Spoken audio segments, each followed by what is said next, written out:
See, top billing, that's what I mean. Sometimes, like your man Aaron Rodgers once said, you have to relax. RELAX. The Seattle Seahawks have gone out and gotten their man relatively quickly. They reloaded, right, which was pretty much widely reported, right? So this is the one, right, they actually got correct, right? Out of about 1,000 of them, right, they get one correct with the focus being on Sam Darnold. Sam Darnold. Now, this is a guy, right? So the Geno Smith era is done, right? We don't have to continue to go back to that. When something is done, we'll just move on from it, right? We can address it a little bit and then move on from there and focus on the future, right? If you told me that the Seattle Seahawks, right, when people were panicking, right, some dude was like, oh my God, they don't have a quarterback and they don't have. I'm like, dude, it's March 10th. Like, you think this is going to be how their roster's going to be? They're going to only have Sam Howell on the roster the rest of your life? Like, relax. Just check out the corresponding moves and then respond from there. If you told me that the Seattle Seahawks would lose Geno Smith to the Las Vegas Raiders and would end up with Sam Darnold, I would say, that could actually be in an even exchange. Right? At the very least, that could be an even exchange. I think they have very similar tools. In full disclosure here, I used to work for Trojansports.com at Rivals.com. So I covered Sam Darnold when he was in college. I believe his maybe sophomore and junior season there. I was one of the first people to put out that I thought that Sam Darnold had some warts in his game. At the time, he was the absolute truth, right? It was hard to really even say something like that without people getting mad, but I could just see what I would see, especially against a little bit better competition. Always thought that his accuracy was a little suspect, right? And I always thought that sometimes he could play a little bit too much hero ball because the dude has every single tool you can imagine. He's a very good athlete. He has a very big arm. He can make any throw in the book. He is that damn talented. I love me some Sam Darnold as far as the talent level goes. No doubt about that. And as far as the Seattle Seahawks goes, as we see right here, Sam Darnold is going to be familiar with the Kubiak offense. He was already with the guy in this team that he's right here, right? San Francisco. And he's already playing under center in Minnesota, back to the basket, play action fake, right? Slide, readjust, hit your check down, all right, or hit your low man right there or whatever like that. Sam Darnold, when the mechanics are good and the offensive line holds up, right? The pass protection holds up. Look at him, put the ball in the belly of the beast. Whip that head around, right? Adjust your sight line here. A little bit of a breach coming off the left side there. You can see him subtly slide over. He's already quickly going through his progressions, right? We know there's going to be a super quick read offense with your man Gary Kubiak. And you see him right there. Look at the switch right there. Look at the switch on the foot there. The switch to get the ball over real quick rhythm pat there, over the top delivery, his mechanics as far as the way he throws the ball, everything about Sam Darnold. There was a reason he was picked where he was picked. The guy has a phenomenal base skill set. A phenomenal base skill set, as we seen last year, right? Before let's go through a couple of more right here. All right, here we go. You know, he works with Kevin O'Connell, the Minnesota Vikings head coach / offensive coordinator / quarterback coach, right? If he's on your team, he's doing everything with your quarterback. That's the kind of relationship you would like to have. So that was definitely beneficial for Sam Darnold, who with them New York Jets, baby, out in Jersey, didn't really have the best of coaching, if we're being honest about the situation. A lot of Jets players have not had that good of coaching in recent times, so I wouldn't totally judge people by the New York Jets, and that was with the previous guy, right? You know what I'm saying? You're being eat at Geno's here, but you see the great Justin Jefferson, the best wide receiver in the NFL, in my opinion, getting vert here. Then you get a bunch of in-breaking routes. So you can see how that's going to be layered there, right? He's able to quickly roll through those progressions there, determine, right? He's going to go to his primary first because he's going to always want to go to Justin Jefferson more times than not there. But if that's not there, man, quickly change through your progressions. And you can see him doing that right here, right? Justin Jefferson there, 1, 2, 3, get to the tertiary read, bang, right? Right, he got it there, right? Ball a little bit behind him, right? But that previous quarterback you guys had, some dumbass was up in here talking about he always throws behind the receiver. I'm like, you complete 70% of your passes in 3 seasons, always throwing behind the receiver. But, you know what I'm saying? I digress from there. But you can see it right here, right? You can read the breakout there. He didn't necessarily like that one, but you can see coming behind the coverage here where exactly the sausage would be made. No, Eddie. And here you go, man. Find the open man. Let him work after the catch. That's West Coast offense football. Quick scan progressions, right? Say that a whole bunch of times fast, right? Quick scan progressions, and your man's doing the damn thing right there. Gotta have that offensive line, though. We saw that in the playoffs. That man looked pretty bad behind a bad offensive line. And that's with a Minnesota Vikings team that I think is just, in my opinion, was a better team than the Seattle Seahawks, at least as far as on offense goes. As far as the offense goes, right? Much better offensive line. One of the better offensive lines in football. And then, of course, has the best wide receiver, a real legit, true number one receiver in Justin Jefferson, and some guys behind him, like an Addison and all these guys. They have some weapons as well. I think Seattle Seahawks may have a little bit better a run game, or the ability to have a better run game there. But for the most part, man, we'll see how it shakes out with the targets with Sam Darnold there in Seattle. They can really hit the ground running, right? All you people who I'm like, I ain't going to be a Seattle Seahawks fan anymore and all that, right? You might want to get those jerseys out of the trash can. All right, last one right here. We'll get into much deeper analysis on Sam Darnold at a little bit later date right here, right? Just kind of want to wet the palate a little bit, right? You know what I'm saying?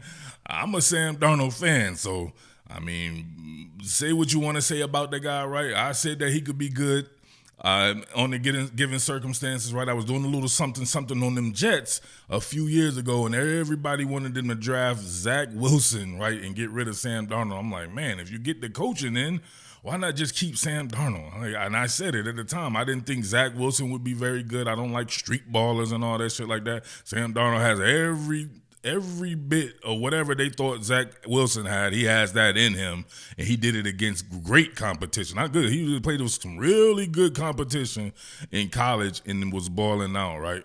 But once again, right here, back to the basket play action fake, right? So we see the Gary Kubiak thing. You get an over route, right? You can see the levels concept. You get a clear out route out here, right?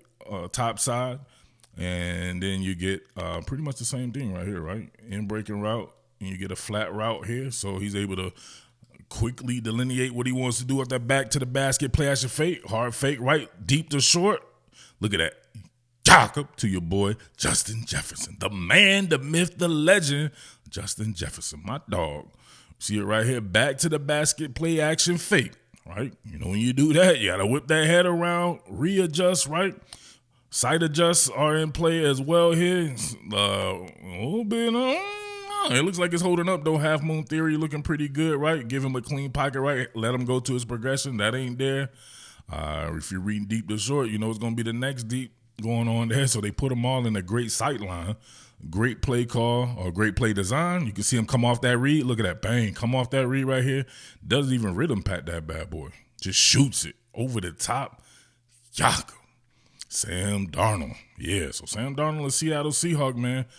To me, you could have done much worse than swapping out Geno Smith for Sam Darnold. Like I said before, that could end up being an even exchange, or it could even end up being better just because of the coaching of one Clint Kubiak, right? Hopefully I've been saying Clint Kubiak, right? I'm Gary Kubiak on the brand. If I said Gary Kubiak previously, please don't hold that against me, right? I know somebody's going to say it anyway because they'll just immediately run to it. Oh, he made a mistake. Oh, I got him, Cletus. Yay. Okay, so now, right, look at the particulars on this, right? I don't know which one is real because, look, this says 3 years, $110.5 million, and then you have some that say 3 years, $100.5 million.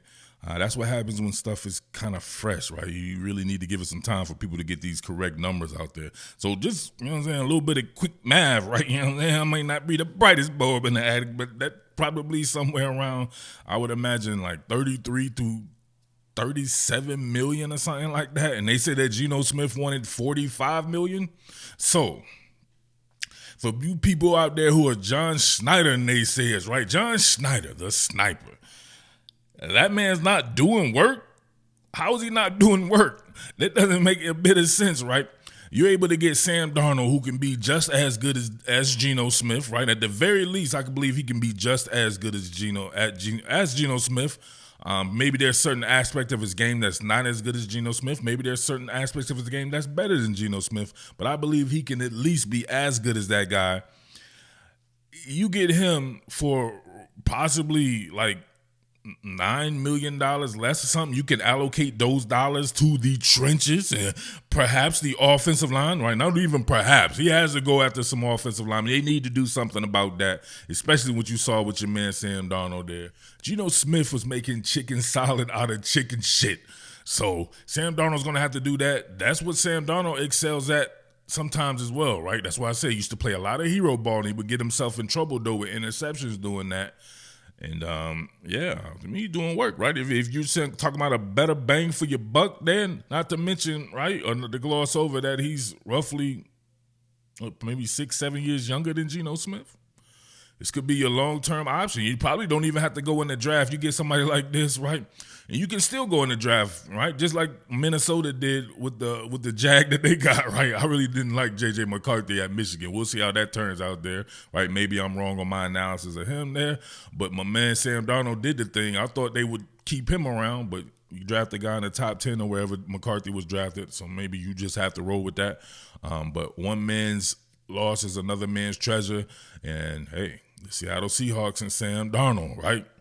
Check this out, though. Now, look at the year Sam Darnold had with 102 rating, 4,300 yards. Look at the completion percentage. This is what I want to talk about here. Him at a 66% completion percentage is nasty, because I used to talk about his accuracy even in college, and you can see right here, it kind of held up, right?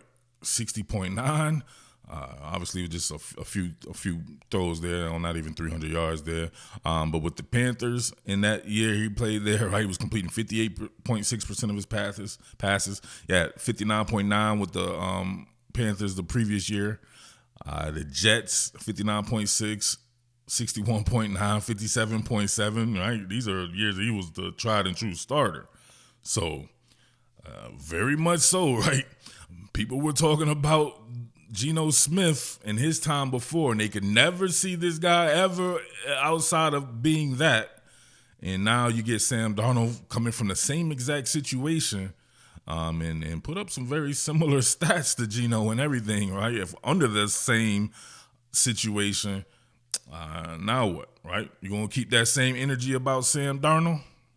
I highly doubt it, but I mean, it remains to be seen there. But I think Sam Darnold to the Seattle Seahawks is a brilliant move. If we're talking about being able to build out the rest of the team, right? Screw going to get the quarterback or worry about the quarterback of the future, right? Which could be Sam Darnold. He's at a very good age, right? This is his age 28 season. So Geno Smith was 34 years old, and they were wanting to bring him back.